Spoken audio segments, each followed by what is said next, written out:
Varicose veins కి సరైన చికిత్స కోసం సంప్రదించండి ఎవిస్ హాస్పిటల్. జై శ్రీకృష్ణ. ఆండాల్ తిరువడిగళే శరణం. దివ్య తిరుప్పావే వ్రతంలో 5వ పాశురం 5వ రోజు. ఆండాల్ తల్లి ఈరోజు శ్రీకృష్ణుని యొక్క బాల్య లీలలను తలుచుకుంటుంది. అంతేకాదు, ఈనాడు మనం ఒక విగ్రహ రూపం, ఒక బొమ్మగా, ఒక విగ్రహంగా, ఒక మూర్తిగా ఏదైతే చూస్తున్నామో అది సాక్షాత్తు దైవమేనోయ్. అది కేవలం బొమ్మ కాదు, చలనం లేని విగ్రహం కాదు అనేటటువంటి ఒక నీతి ఇవాల్టి పాశ్రంలో చూపిస్తుంది. అనుభవిద్దాం. మాయనై మన్ను వడమదురై మైందనై తూయ பெருநீர் எமுனை துறைவனை ஆயர் குலத்தினில் தோன்றும் மணி விளக்கை தாயை குடல் விளக்கம் செய்த தாமோதரனை தூயோமாய் வந்து நாம் தூமலர் தூவித்தொழுது வாயினால் பாடி மனத்தினால் சிந்திக்கா போய பிழையும் புகுதருவா நின்றனமும் தீயினில் தூசாகும் செப்பு ఏలోరెంబావాయ్.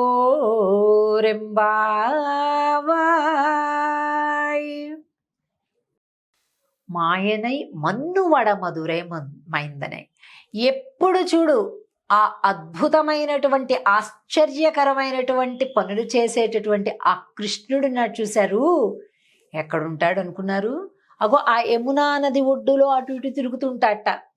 ఒక్కొక్క రకం నదీ తీరం, సముద్ర తీరంలో ఒక్కో రకం పడుతుంటాయండి. కొన్ని చోట్ల చేపలు పడుతుంటాయి, కొన్ని చోట్ల ఆల్చిప్పలు పడుతుంటాయి, కొన్ని చోట్ల ముత్యాలు పడుతుంటాయి. ఇలా ఒక్కొక్క తీరం, ఇప్పుడు మామూలుగా మట్టి కూడా ఇక్కడ ఈ రకం రాయి ఉంటుంది, అక్కడ ఆ రకం రాయి పడుతుంది, అక్కడ మట్టి అలా ఉంటుంది, ఇలా అంటుంటారు కదా. అలా తీరాలలో కూడా ఒక్కో రకం పడుతుంటుంది. ఆ యమునా తీరం ఎలాంటిదట అంటే ఆడపిల్లలు పడే రేవులాగా ఉందంట. అందరు ఆడపిల్లలు అక్కడ బిల్ల బిల్ల బిల్ల బిల్లమైన గోపకాంతలు అందరూ ఉంటుంటే కృష్ణుడు ఎప్పుడు కూడా అక్కడ ఏదో పని ఉన్నట్టుగా అలా ఇలా తిరుగుతూ ఉంటాడట. నువ్వు ఎక్కడుంటావో మాకు బాగా తెలుసు అంటుందా ఆండాల్ తల్లి. మన్ను వడ మధురై మైందనై. ఎంత గొప్ప భక్తి కలిగినటువంటిదండి యమునా నది. అందుకుంటాడట. చూడండి, కంసుడు ఆ యమునకు అవతలున్నాడు, నందవ్రజం యమునకు యువతలో ఉంది. కృష్ణుని పసి గుడ్డుగా ఉన్న నుంచి చంపాలని చూస్తున్నాడు కంసుడు మేనమామ. కానీ ఆ యమున భయపడకుండా ఆ రాత్రి వసుదేవుడు ఎప్పుడైతే వస్తున్నాడో కృష్ణుని మీద పెట్టుకొని బుట్టలో యమున తోవ ఇచ్చింది. ఎందుకంటే అక్కడ కృష్ణుడు జీవించి ఉండాలి, కృష్ణుడు అక్కడ నుంచి దాటాలి. కాబట్టి యమున బాట ఇచ్చింది. భయపడాల కంసుడికి. పక్కనే ఉండేటటువంటి కంసుడైనా భయపడలే. అది చిత్రం.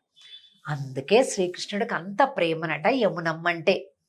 యమునా నది అంటేనే అంత పరమ ప్రీతిగా ప్రేమిస్తూ ఉంటాడట. అలాంటి ఆ స్వామి దామోదరణై. దామోదరుడు అంటే ఏంటి? దామము ఉదరము ఎందు కలిగినవాడు. దామం అంటే ఏంటి? తాడు. ఆ తాడు పొట్టకి కట్టేసిందంట వాళ్ళమ్మ. చిన్న బొజ్జ, లేత బొజ్జండి. చిన్నపిల్లలు ఎలా ఉంటారు? ఒకసారి ఉఫ్ అని ఊదితే చొట్టబడుతుంది కదండి. చాలామంది చంటి బిడ్డలకి అలాగే చేస్తుంటారు. బుగ్గలకి ఇలా ఉఫ్ అని ఊదుతుంటారు ముద్దుకి. అంటే మరీ ముఖంలోకి వెళ్లకుండా ఊరికే అట్లాగా చేయడం పెట్టి ఉఫ్ అని ఊదుతుంటే ఆ బుగ్గలు ఇళ్ళ చుట్టబడుతుంటాయి. అంత సుకుమారంగా ఉంటుంది.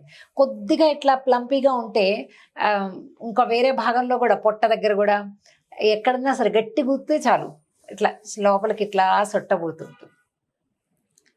అంత సుకుమారంగా ఉన్నాడు కృష్ణుడు ఆ వయసులో.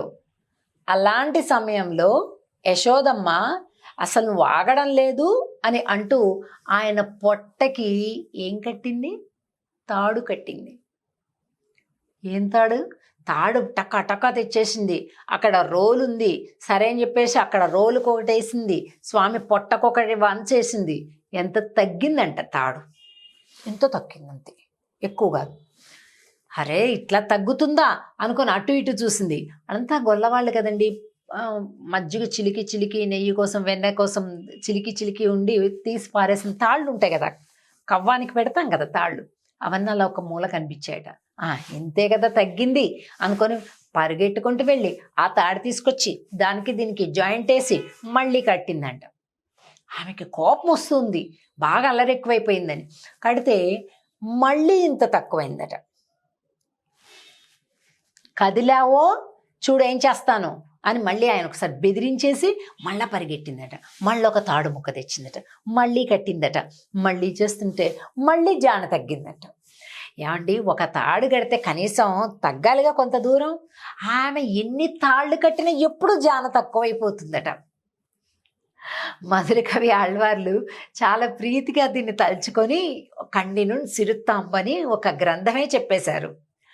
கண்ணினுன் சிறுத்தாம்பினால் கட்டுண்ண பண்ணிய பெருமாயன் என்னப்பனில் நன்னித்தென் குருகூர் நம்பி என்றக்கால் అన్నిక్కుమ అముదూరం ఎన్నావుకే అంటారు. ఎన్ని తాళ్ళు తెచ్చినా కూడా జానడే తగ్గువైపోయిందయ్యా. అసలు ఏమండి ఇంకో తాడు తేవటానికి వెళ్ళినప్పుడు ఈయన వెళ్ళిపోలేడా? వెళ్ళిపోగలడు, కానీ ఆ తల్లి పడే ఆరాటం చూసి నవ్వుకుంటూ ఉన్నాడట. అమ్మ పరిగెట్టు, ఎలా పరిగెడతావు పరిగెట్టు అని చక్కగా నవ్వులు చిందించుకుంటూ ఉన్నాట. ఆయన నవ్వుతున్న కొద్దీ ఆవిడ కోపం పెరిగిపోతుంది, పంతం పెరిగిపోతుంది. ఎలాగైనా సరే కట్టేసేయాలి అనుకుంటుందంట యశోదమ్మ తల్లి. కాసేపు అయ్యేసరికి పాపం ఆవిడ అటు పరిగెట్టి ఇటు వచ్చి, అటు పరిగెట్టి ఇటు వచ్చి, చెమటలు కారిపోయి కుప్పు ఊడిపోయి ఆ పూలు కింద పడిపోయి చీర కాళ్ళల్లో అడ్డం తగులుతూ నానా తిప్పలు పడిపోతుందంట. తల్లి చూశాడట, జాలిపడ్డాడట. పాపం అమ్మ చాలా కష్టపడుతుంది కదా, సరేలే పట్టుబడదాంలే, మనం చిక్కుదాంలే అని అనుకున్నాడట. ఎవరైతే ఆయనను గురించి తదేకమైన తపస్సు చేస్తారో ఆయన ముచ్చటపడి వారి దగ్గరకు వస్తాడు. సరే దొరికింది, కట్టేసేసింది యశోదమ్మ. కట్టేసిన తర్వాత ఏమిటైంది? ఆయన అది అలాగే రోలు తీసుకొని వెళ్ళిపోయాడు. యమలార్జున భంజనమైంది. సాలె వృక్షాలు 2 ఉన్నాయి, మద్ది చెట్లు, ఆ 2 పడిపోయాయి. గంధర్వులకు శాప విమోచనం కలిగింది. అటువంటి కృష్ణ లీలలన్నింటినీ కూడా తలుచుకొని తూవిత్తొజుదు వాయినాల్ పాడి మనత్తినాల్సిందిక. మాకేం పెద్ద భక్తి లేదయ్యా, కానీ పుష్పాలతోటి నీ మీద విసిరేస్తాం. స్వామి మీద విసిరేస్తారా పెడతారా, కానీ విసిరేస్తాం అని చెప్తుందా అంటే మాకు తెలీదు. పూజా విధానం తెలీదు, మంత్రాలు తెలీదు, క్రియా విధానం తెలీదు, ఆచారాలు తెలియవు, నియమాలు తెలియవు, కానీ పూజిస్తాం మేము అంటుందా అంటారు. తూవెత్తొజుదు వాయినాల్ పాడి, నోటికి ఎలా వస్తే అలా పాడతాం. బోలెడు గ్రామటికల్ మిస్టేక్స్, రాగం లేదు, పాడు లేదు, అన్ని శుద్ధ తప్పులు చెప్తాం, కానీ చెప్తాం ఎందుకంటే నువ్వంటే ఇష్టం. మనత్తినాల్సిందిక. మేమేం పెద్ద యోగులం ధ్యానులం కాదు, కానీ మనసులో ఎప్పుడు నీ గురించి ఆలోచన అంటుంది. ఇవి క్వాలిఫికేషన్స్. భగవంతుడు మనకు అందాలి అంటే నిరంతరం ఆయన గురించి ఆలోచించాలి, ఆయన గురించి మాట్లాడాలి, ఆయన గురించి తలచాలి, ఆయన గురించి పాడాలి.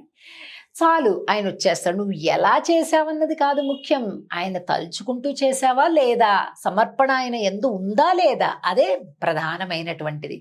కనుక దాన్ని కలిగి ఉన్నారు ఈ గోపికలందరూ కూడా. మనం కూడా అటువంటి భక్తిని కలిగి ఉండాలి అని ఆండాళ్ళ అనుగ్రహంతో ప్రార్థిద్దాం. ఇక తర్వాత 6వ పాశురంలో ఒక్కొక్క గోపికను నిద్రలేపే క్రమం ప్రారంభమవుతుంది. అది చూద్దాం. ఆండాల్ తిరువడిగళే శరణం. జై శ్రీకృష్ణ.